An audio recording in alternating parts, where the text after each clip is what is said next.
My name is Frank Haresnape, and I am the global CMO at Pepsi Lipton. Could you tell us about your journey, your career, Frank? I've been lucky enough to grow my career and in fact, largely grow up in a wonderful business called Unilever. Most of my career journey has been doing roles in and around Africa. Although recently I've moved to Switzerland, where I've been doing an assignment in our joint venture with PepsiCo, which is the Pepsi Lipton joint venture. Could you tell us about Lipton and what your work entails? I mean, the CMO, what do you do? So Pepsi Lipton is one of the world's biggest iced tea businesses, operating globally in more than 50 countries. I am leading the marketing function, which means that I'm largely responsible for our growth strategy as a business, and especially the growth strategies for our brands, and responsible for its manifestation in terms of the 6Ps, especially proposition, promotion, and product. I think more importantly, I'm responsible for the 100 plus marketeers that we have in the joint venture, making sure that they are supported, that they are inspired, that they are empowered to do really great work. Can you tell us about Lipton's values, and why supporting peace one day is an expression of those values? So in Lipton, we say that we are we're fighting for a few minutes to connect in a world that's pulling us apart. Connection is really important. It's been proven that actually social connections, our relationships underpin our physical and our emotional well-being. But what we know is that in the world, there are a lot of macro trends that are happening that are working against relationships. If you just think of a few of those trends, just the number of hours that households are working, if you think of the pervasiveness of screens and screen time, if you think of the kind of economic, social, political polarization that's happening in the world, if you think about the stress that resource depletion is creating on households and people, all of these macro trends are essentially anti-well-being and often anti-connection. And so with the purpose that we have on Lipton, we have this opportunity to campaign for connection. And I think never has it been more important. So these things that we're fighting for and we're fighting against, obviously there are massive similarities, Jeremy, with yourself and the Peace One Day organization in terms of what you guys are activating around. So there's a strong synergy behind what we're trying to do in Lipton and what you guys are doing. Tell us about the initiative for Peace Day 2020, Make Tea Time Peacetime. How successful was this campaign and what kind of awareness did you generate for Peace Day? As you remember, Jeremy, the partnership actually was born from, I think very appropriately, a friendship that yourself and Mark Schroeder, our CEO at the time, had made on a course. We came together, agreed that there was a lot of synergy and opportunity in terms of working together and having a partnership together. We didn't have a lot of time to think about how we could meaningfully contribute beyond just sponsorship around Peace Day. But we created a really simple call to action, which was make tea time peacetime, which is really intuitive given the role that that tea plays culturally across the world. And then we, and I have to confess, in many instances, somewhat illegally broadcast that we beamed up that call to action of making tea time peacetime on landmarks across the world. I think there were 23 major landmarks that we identified and beamed up on, and I think it was across 12 countries and 8 time zones. So we really try to do that across the world to capture eyeballs and the imagination of people. And I think we achieved over 1 billion impressions. So we did pretty well in a short period of time to create some extra attention around Peace Day. So tell me a little bit about how the day was utilized in relation to the workforce, the incredible men and women you have all over the world. I mean, what was it like internally? I mean, there you are raising 1 billion eyeballs, raising awareness of Peace Day, really playing a service to humanity in relation to institutionalization of Peace Day. But you also did something internally. I mean, what does it mean to your staff to be kind of galvanized and brought together, with the values that Peace Day holds? Yeah, well, I mean, if you look at the joint venture, we've got 300 odd employees across the world. First and foremost, making tea time, peacetime, something that we did internally. So, we encouraged teams across the world to get involved around Peace Day, to show how they were making tea time, peacetime, and we saw a kind of enormous surge of creativity from teams around the world, whether that was fun things they were doing with their colleagues or with their communities. A lot of it was, getting families involved on Zoom calls. And so it was a very, very successful event across the joint venture. And then, of course, we pulled everybody together to celebrate together as one business and just celebrate the importance of connection. Not to talk about the top line or the bottom line, but really just to celebrate connection within the joint venture. And I think, there was a huge amount of pride and excitement in the business to be associated with something as important as International Peace Day. So it kind of brought the outside inside, created a lot of pride and created a lot of engagement, because I think, we human beings, we social beings, we all intuitively understand how important it is actually to have good relationships with each other. It is literally, and I always remember, Jeremy, you spoke very eloquently on that when we were first discussing the partnership. It is the seed of peace, which is strong relationships with each other.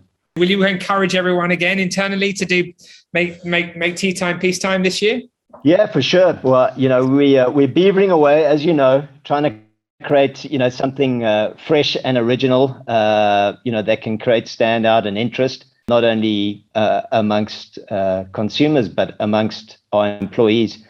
So we got a couple of ideas in our hat. We're working on those, but for sure, we're not going to miss the opportunity to get our employees and to get the business involved, because they want to. So absolutely. I'm sure the audience will be excited to see what Lipton do once again, because obviously, it's such a creative team and a great group of people you are. I mean, I just love the relationship and love working with you all, Frank. So yeah, and I mean, I think, Jeremy, that we discussed earlier about why it makes sense for the partnership. I mean, we do see this very much as a strategic partnership. That there's such a synergy in what we want to achieve on Lipton and what you guys are doing, that we really see that partnership as being very, very strategic. And I'm excited about what's, I'm hoping we're just going to get better and better in terms of the partnership, and in terms of activating around, these important moments and topics that you're raising.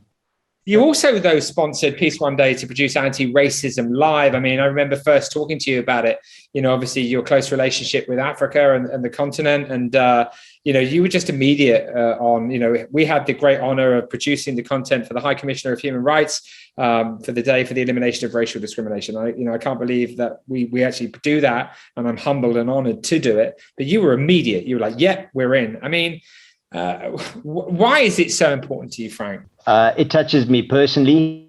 I'm not afraid to share that, as you can probably tell from my accent. I'm a white male South African who grew up in apartheid South Africa. So I matriculated. So I ended school in 1990, which was, I guess, roughly the time that apartheid officially ended, if I can put it that way. But much of my life journey since then has been, to be honest, unpacking, unlearning a lot of the crap that that was a consequence of growing up in the system that I grew up in. And racism is, I think, one of the worst and the most insipid prejudices that we have in humanity. It really messes with people's minds, and it messes with their relationships. It certainly messed with the country that I grew up in and greatly love. I think in many ways, South Africa has been a triumph in terms of overcoming it. But, there are a lot of systematic challenges and issues that remain because of it. I think both because of my experience in Africa, but mostly from my personal experience, experience. It's a personal passion point for me, that we fight this prejudice, that we get rid of it. And wouldn't it be great to live in a world where it no longer messed with our minds and with our relationships? So, personally, I'm certainly was passionate to get involved. Well, it's amazing. It's wonderful to hear those insights, from you, Frank. And it's very touching, very moving. And thank you for, giving us the opportunity to do that show, because it's one thing to be asked to produce it for the High Commissioner. It's another thing to be actually able to do it and have the fuel to do it. And you provided that fuel. And those numbers were massive in relation to what we did. And we're honored to be doing it again for the High Commissioner next year with you. And I'll look forward to that. So for Anti-Racism Live, you created a series of films called Together We Hear, with people like Emily Sunday, Nile Rodgers, and Craig David. Tell us about the vision of that, and how successful is that been in raising awareness of diversity, inclusion, equality, and justice? I have to say, Jeremy, that we were overwhelmed and humbled, by the willingness and the great participation of wonderful musicians, some of whom you've named, in making this film. And it's a really great piece of content, which essentially tells a story of a great truth, which is that the things that bring us together, that connect us, are always greater than the things that separate us and keep us apart. And in Together We Hear, that is a story about music, but it is also a story about overcoming and fighting prejudice and racism. It's a beautiful film. We got in partnership with yourselves and in partnership with Time Out Media, who are a great partner. I think we got over 50 million impressions and views, which, given the very limited paid media that we had available, was, I think, a really outstanding outcome. But I can't help but feel I wish we could get another 50 million, because it is just an outstanding piece of content. So, but not to diminish it or take away from what was, I think, an outstanding contribution from some very talented people and telling a very, very real story. What are the benefits to Lipton in supporting Peace One Day and our activities throughout the year? I spent a little bit of time talking about the purpose of Lipton, what we're fighting for and fighting against. And then, you obviously, and that's born of a thought, right? Which is that, that a brand will do well by doing good, right? It's born from this thought that actually brands in service of humanity, as a consequence, will drive their relevance and their adoption. So, I mean, that's where it starts from. And then it's how do we activate against that purpose that we have on Lipton? And obviously there's a piece of it to say, okay, so listen, the advertising, that's a touch point, an opportunity for the brand to change behavior, to change mindsets, to activate its purpose.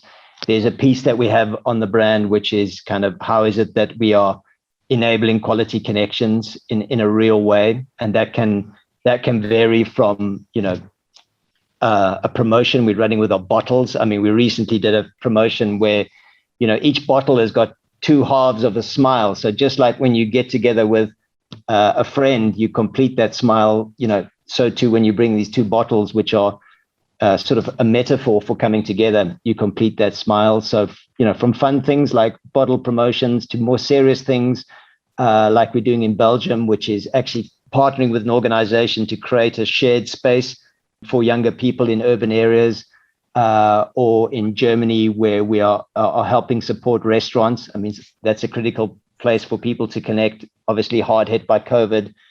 To in the US, in New York, we put several hundred paddling pools out in Central Park for people just to take a break and have some fun and connect with each other. So those are kind of real activations that we're doing in culture to enable connections. What I love about, conversations like this and relationships like this is I just know that you guys really care. You want to change the world just like I do. And the fact that you can do through business, that you can do well, but you can also do good, as the wonderful Ray Anderson coined the phrase many years ago. This is just mega, right? I mean, this is how humanity is going to save itself. It is when business does well, sure, but ultimately is doing good. And if that's the bottom line, and that's what the shareholders shareholders want to know about, and that's why they want to keep investing, then we have a chance of survival. It's extremely exciting, Frank. I agree with you, Jeremy. And it's quite interesting because obviously, like any change program, you start on the journey from, kind of nurturing the idea to, really believing it and acting on it. And I think that, if I see the transformation that's happening within our business, within our two parent companies of Unilever and PepsiCo, I think what you're seeing is an accelerated adoption of this logic, right? Which is that everybody's got to do their bit to reinvent ourselves, if we're going to save ourselves as a collective species, and if I'd said that 5 years ago, you would have said, well, this guy's a bit radical. I mean, now it's becoming an accepted piece of wisdom, right? An accepted way of doing things. So it's exciting, as you say, but we keep on getting reminded around the urgency of the transformation and the need for change. Not least of which is the environmental challenges that we face. So, I was really excited that you're leaning into that issue because you can't unpack these different themes. They're all interconnected. Just to reiterate what you've said, Jeremy, I'm excited personally by my own growing levels of personal conviction. Always start with yourself, but also by the levels of conviction and adoption that I'm seeing around me. So. Lots to do, but lots to be positive about. Yeah, Frank, completely agree, mate. Yeah, no climate action, no peace, right? Yeah. That's just the bottom line. So Peace One Day and Peace Day Live instigates conversations across the entire world. We know that from the data. Hashtag uses in every country of the world, etc. Your sponsorship makes it possible for us to carry out this work. We couldn't do it without you. So I wanted to say, how does that feel? And, why do you want to keep supporting? Personally, it makes me feel really good and excited and inspired. But more importantly, because, this is about our business and about our brands and the change that we want to drive in the world via our business and brands. Lipton is a brand that is fighting for a few moments to connect in a world that's pulling us apart. And so, what you are trying to achieve and are achieving, Jeremy, in the world is exactly the change, the purpose that we want to achieve with our brand Lipton. So that makes me enormously excited. I think there's an incredible synergy between the impact that you're having and the impact that we want to have. And as such, I get more and more excited about our partnership. I get more and more excited about the possibilities because I really think that you are doing a very fine job of building expertise and momentum. If I just see in the 2 years that we've worked together, how you're broadening your impact, how you both in terms of breadth, the number of activities and platforms that you're creating, but depth in terms of how well those are run, the reach and the engagement that you're achieving. I get increasingly excited, Jeremy, about what's possible because I know that we're sponsoring something that is effective, impactful, and that is right at the root of the change we want to drive on the brand. Wow, that's amazing, Frank. Listen, thank you so much. It's been an absolute honor talking to you, and thanks for all your support. Great pleasure, Jeremy. Thank you very much.